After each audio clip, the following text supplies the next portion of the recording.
o'clock, we will start our meeting. Tuesday, November 21st. Call to order. We'll show that we have John from St. Cloud, Mr. Hunstinger from Sauk Rapids, and myself from Way Park. Dave's pulling up now. Okay, and Dave's pulling in, so he'll be here shortly. Are there any additions to the agenda? Or changes? Yes, item number 6, September 2017 balance sheet, budget statement, and bank reconciliation is placed before you. Okay. All right, so we want to move to approve it? Motion approved. Second. All in favor? Aye. Opposed? Approval of the agenda? Oh, we just did that then. Let's see. There's Dave. I can let him go now. Well, let's do consent agenda. Yeah, we'll do that. Item 5 through 8. Motion approved. Second. Further discussion? All in favor? Aye. Opposed? Hey, Mayor. Passes unanimously. The mayor of St. Cloud is now here, so. Are you in Germany yet? We're at open forum. We're at open forum. My watch is a little different. I went by this one, 4:02. Okay, 4:02. 4 That o'clock. clock is still ahead. Yeah, that Yeah, one. fix that clock. We started at 4. Anyway, open a forum. All right, open forum. Anyone here, don't see a list Not at this from time. anyone? Anyone else have anything in the audience? Okay, seeing no one, we'll go on to general business. 9, introduction, new chief of operations. Chair and Commissioners, I'd like to introduce to you Mr. Jim Perez as our new Chief Operating Officer. Jim has over 30 years of transit experience, worked in various transit systems throughout the United States, San Diego Transit, Central Maryland Regional Transit Authority, Billings, Montana, and Kansas State Department of Transportation. Much of us, we're happy to have Jim here. And Jim, if you'd like to say a few words. Well, good afternoon. Thank you for allowing me to partake in Metrobus. Hopefully we can see some changes and see what we need to do next to improve it for efficiencies and effectiveness of services we provide to the community. So Well, commissioners, welcome. thank you. Yep. Yeah. Did you move to St. Cloud? Pardon? Are you living in St. Cloud now? Yes, All right. I've been told it's going to get colder. No, it This is does. nothing. It's almost over. Yeah, oh yeah. November? Yeah. Oh, And he's not a politician either. Well, welcome. We're glad you're part of the team. So you got a really good group of folks to work with. So Excellent. That's good. Welcome, St. Cloud. Item number 10, our resolution 2017-16. Deposit, that's the newspaper deal, okay. Yes, Commissioners, that's. Expensive, isn't it? Yeah. This is just our typical kind of housekeeping item. We have to assign a depository and a newspaper for the year, so we just need approval for this. I think we're all familiar with that. Yeah. Move to approve. Second. Moved second, any discussion? Seeing none, all those in favor signify by saying aye. Aye. Opposed? Motion carries. Item 11, consideration of the FTA, ADA complimentary paratransit services. Oh. Right here, Commissioners, happy to tell you that we passed our ADA review. As you can see in the memo that was in the agenda packet, it took a while for the FTA to get back to us from the audit work that was done in July of 2016 with they're finally getting back to us to say that all determination findings have been resolved as of July of this year, so it took them a year to turn it around. We've implemented everything that they found as far as deficiencies. Nothing real major. Some of them were policy, procedural issues. The consultant group that was here and worked with us for that week were pretty impressed with our operation. They went out and rode buses, talked to passengers, talked to employees, drivers, dispatchers, spent time with administration. They were in our facilities and our buses. It was the most comprehensive review that we've ever had of our ADA operation, and they were impressed. I think that's a testament to all of our employees that work in our Dial Ride program, from our drivers and dispatchers and managers, that everybody did a good job and continue to do so. The only, couple of things that maybe I could point out to you that, we addressed, again, on the language, some of the language issues, some clarifying things. We addressed some issues regarding how we determine weights of individuals in their wheelchairs. It was one of the things we interpreted it one way, but ADA required us to look at it a different way. We clarified that. Not a substantial thing. It's actually something that helps us out. And I know Debbie appreciates that because as they're evaluating customers that come in to apply for our dial ride service, now we know how best to deal with those that have some excessive weights and some in excess of 800 pounds with the person in their wheelchairs. Some things related to how we publicize our information, just letting people know that we do have it in accessible formats. They just said we didn't publicize it in enough locations for that. Even though we do have the accessible formats, we just need to clarify.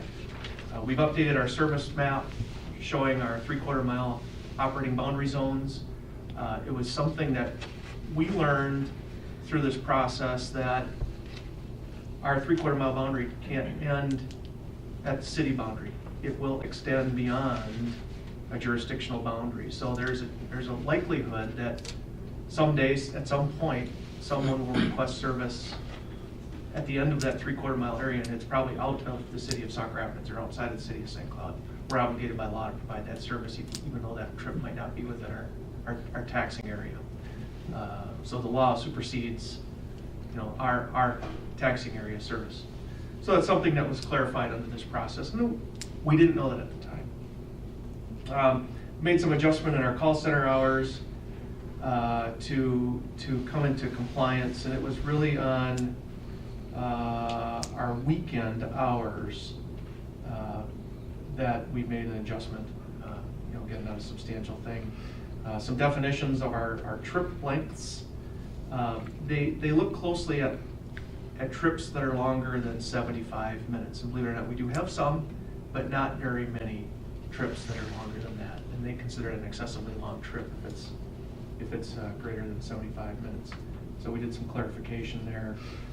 A resolution or something that we updated on no-shows. Again, we've talked about no-shows a lot with the commission over the years. It's a contentious issue with our customers. They don't like to get no-shows. We've softened our no-show policy over the years because of through our triennial review and now through our ADA review, and made some clarification there. Another item under discrimination referred to in our guidelines, we referred to someone that has a personal hygiene issue. It's just again, it's a language that we can't use in our guidelines. So we've stricken it from our guidelines. We've updated our eligibility documents. There was some documentation that we weren't doing in writing. It was a verbalized documentation. They asked that we put in writing, so we've clarified an item there. Something else that was of interest to us here under fares. When we operate our fixed route service and we don't charge a fare, so if it's a free fare day or a free fare zone, or if it's a route that's free, or if it's an event we're providing a scheduled service for and it's free, we have to offer the same level of dial ride service during that time and in that location, and that service would likewise be free. We can't charge a fare. It has to be equal fare for the dial ride rider, the same as it would be a fixed route rider within that same service area that we're providing that fixed route service. So it's something that we learned about through this process, and we've made that adjustment. Hours and days of service. Again, it's just something we clarified to make sure that our dial ride riders understand that when a fixed route service is in operation, we have to offer a comparable dial ride service at the same time. So if a particular geographic area has service until 10 o'clock at night, we have to provide a complimentary ADA service during that same time on those same days. Because there's some variation as our system shuts down in the evening, for example, we have to make sure that we provide the same level of ADA service that we would fixed route service. So that's in essence the things that that they saw when they went through the review with us. Again, not substantial items. Really had nothing to do with our day-to-day operation for the most part. Some clarifying things, and we're happy to be done with the review. And in the end, it was a good learning experience for all of us. And I think knowing that we have a finally run Dial Ride program moving forward, we can be one of those models for others in the country. Just on the agenda memo, just for your action, probably not a bad idea to acknowledge receipt of the completed report. Sure. Just have one question on this. Since it's suspended people for the dial-a-ride, now we have to let these back on. Why are they suspended? Why would they not allow it? I think it's number 9. A companion is suspended for a dial-a-ride. Then Metrobus changed it to, Metrobus removed the language from the companions heading of the DAR webpage, which denied suspended certified individuals from traveling as a companion. Is that a way to get around something? I mean, all of a sudden I'm suspended from dial-a-ride, and then I find somebody that now I'm going to be their companion so I can ride it? They'll play that game. I mean, that's what it looks like to me, but we have to do that because no matter what they're suspended for? Yep. Okay. Yep, and they'll do that. They'll say, you'll know that they're a dollar rider. They're going to ride with someone as companion. We can't deny access for that. Okay. Well, Sure. that doesn't seem right. Yeah. Yeah. I have 2 quick questions, Tom. How often do they do a review like this? You said this was the first in-depth one like this?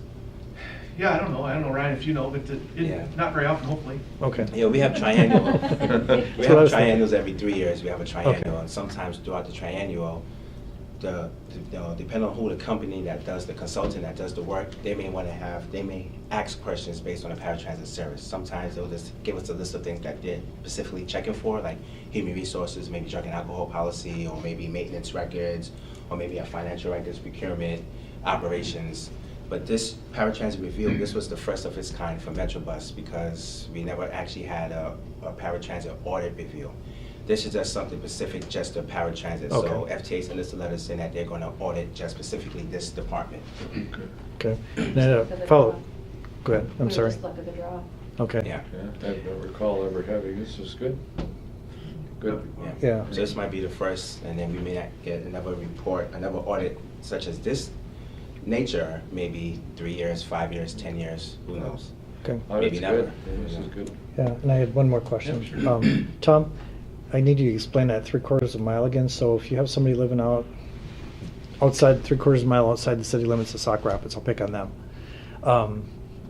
If they call, you have to provide that service? Yep. Yeah, How far out? Well, Within the so- 3/4 so if you can- mile so from if your you can imagine boundaries, the right? Within 3/4 of a mile? route, so within 3/4 mile of each side of that route, we have to provide Okay, gotcha. EDA service. Okay, And if in between that route and that 3/4 mile boundary, that's city boundary line, we still have to go outside that city boundary line to the extent of that 3/4 of a Okay. mile. If it is outside that. If it is. If Yeah. it's within that 3/4, then you don't have to go outside the city limits. Correct. okay, Yep. gotcha.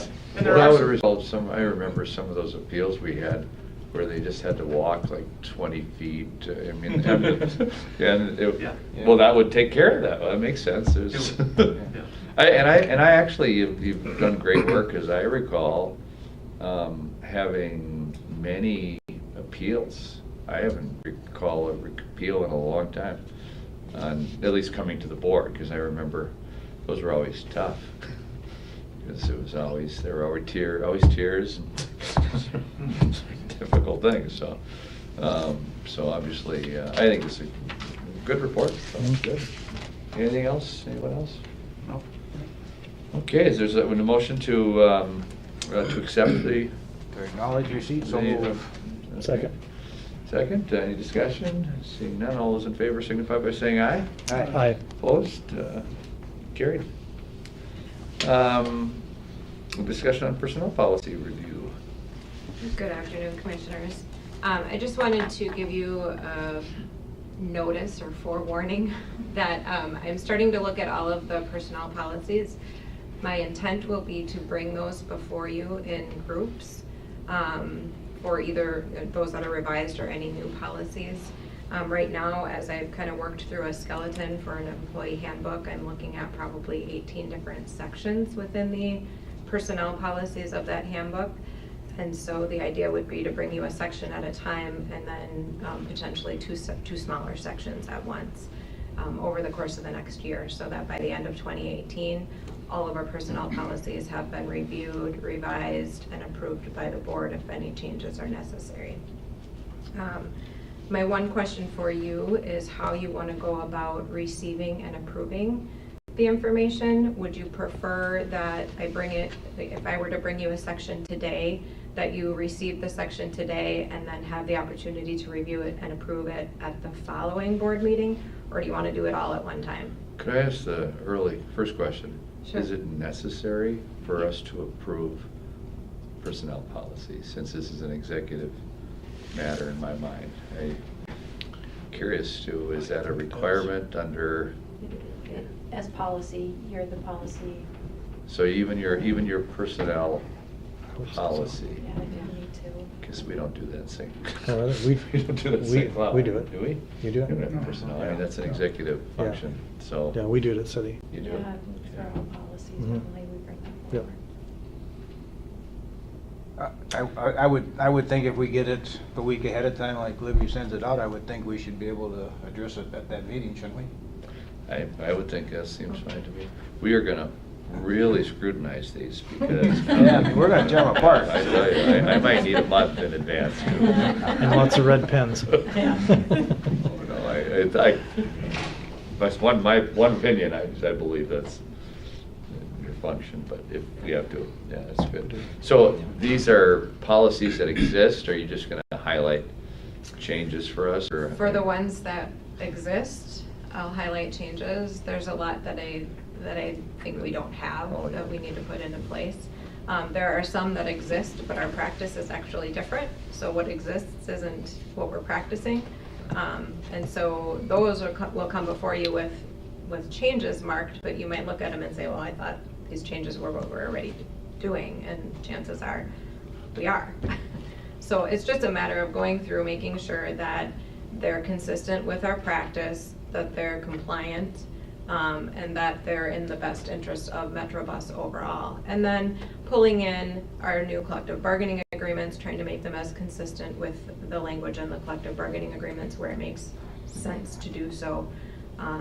And in the end, the employee handbook itself it'll be kind of a one-stop shop for employees to go to for all information related to being an employee of MetroBus. Instead of, right now, we've got what we call the non-union personnel policies, and then we've got the collective bargaining agreements for each bargaining unit, and we've got an operator manual and a dispatcher manual. So there's all different places for people to go for information about being a MetroBus employee, and it would just be much more efficient for employees if we had that information all in one place. And it didn't repeat itself, because a lot of the different documents have some of the same information or conflicting information. So it's kind of that overall audit and review of the information that's out there, and then to clean it up and bring it all under one umbrella. That's good. Question. Yep, sure. Sunny, is that electronic now, or will it be electronic, or is it all hard copy? It'll be electronic. So Okay. that's the other thing we're working on, and Steve's been looking into making sure that all of our employees have access to MetroNet, where we've got a section for documents, and then that employee handbook would be stored there. Okay, thanks. Any other discussion? Questions? Seeing none, we can move on to department updates. Planning update. Commissioners, I'll let you know that this is my final planning update for you today. I'm moving on. I just want to express my thank you to all of you for your support over my 27 years that I've been here. I've taken on a new position at the Technical College as their director of customized training, and I'll be starting there on December 4th. So you'll be in good hands. There's a lot of energy here, and a lot of good people here that are going to do some good work beyond what I've been able to do over my career here. And have a great appreciation for everybody here at Metro Bus. And to all of you for the good things that you do to support all the people here that come to work every day. Sure appreciate it. On behalf of my family and myself, I want to again express my appreciation. But under my planning update. Well, before you do that, on behalf of your work, I speak, the board can speak for itself, but thank you for your service. That's a lot of years and commitment, and I've been here for 12 of those. It's a long time. So, Yep. So thanks for that, all of that effort, and quite frankly, thanks for being part of the new team now over at the. So you're moving on to the Technical Community College. So that's quite a. You're waiting for a new president. Who had that job? Well, John Hart. President's part of it, yeah. That's what Yeah, some president's- relatives, some nepotism over there. A little bit. Went right into the. Well, congratulations there on behalf of the board. I think really. Yeah, Congratulations to you. Thanks for your service. Yep. Yeah, good luck with your new job.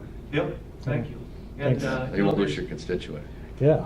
There's gonna be some exciting Darn. things here. I have another one. Coming. We're working on quite a few things. I'm handing over between Dave and Jim and Nikki. They're gonna take a lot of this stuff that we've been working on and run with it. Again, we started on an update to our long-range plan, implemented service changes a year ago, August, and we haven't come back to revisit the next phase. So that's in the works. We're as soon as next week, we're going to be starting some discussion with the Lyft people, the Lyft and the Uber, the transportation network companies out there. They've taken a real interest in working with us here in Minnesota, and MnDOT has taken an interest in potentially looking at St. Cloud, maybe being a pilot site for some technology that can help us have our customers access scheduling rides in our system using that platform of technology that Lyft and Uber use. If you've ever used an Uber or Lyft, you go to your smartphone and you tell them where you are, where you want to be, and in 10 minutes they come pick you up and away you go. So there's an opportunity for us to either use their services or our services interchangeably, and help make access to transit easier for our customers and our constituents throughout our service area. So, that's in the works. Again, I know Jim brings a lot of ideas and years of experience. I'm sure he's going to want to get dug right in and get going and look at making some adjustments to our system and take what we've got as a base and move that forward. Certainly wish everybody good luck here to do that. And I won't be far away. I'll be watching, and I'm certainly going to be engaged part of our community still, in our business community, and trying to help the technical college do their thing and grow their services. That's my report for you. Yeah, All right. congrats and good luck. Mr. Chair? Yep. I'm losing all my contacts from Sauk Rapids. Yeah. Dan Tripp, Tony Kellen, Tom. Yeah. Come on. What kind of leadership's Does that taking tell you place over there in something? City Hall? Take the hint. It's because they're so good, they're going somewhere else. No. Tom, thank you very much. I mean, I know you worked hard with Tony and Dave over the years too, so thanks. Appreciate it. I want to catch you after the meeting. All right, well, did you add anything while I was? No. Yeah, I just want to say on behalf of Metrobus, Tom, we wish you the best of luck in your future career endeavor at the Technical College. Thank you. As you guys are, you're welcome. As you guys, as the commissioners and the audience is aware, Tom has been instrumental in the long range plan. 3 years ago, working with the consultants group known as AECOM, and through his hard work and dedication, Metrobus was able to implement phase 1 of our long range plan approximately 13 months ago. So Tom, just on behalf of Metrobus, we just want to thank you for your hard work and just leading us through this stage of phase 1 implementation. And as you mentioned, Metrobus, as we look to continue to grow, your knowledge and loyalty will be missed, but on behalf of Metrobus, we just want to wish you the best of luck as you embark on this new career over the Technical College. Thank you on behalf of Metrobus. Thank you. Any other discussions or Move to adjourn. move to adjourn? Is there a second? Second.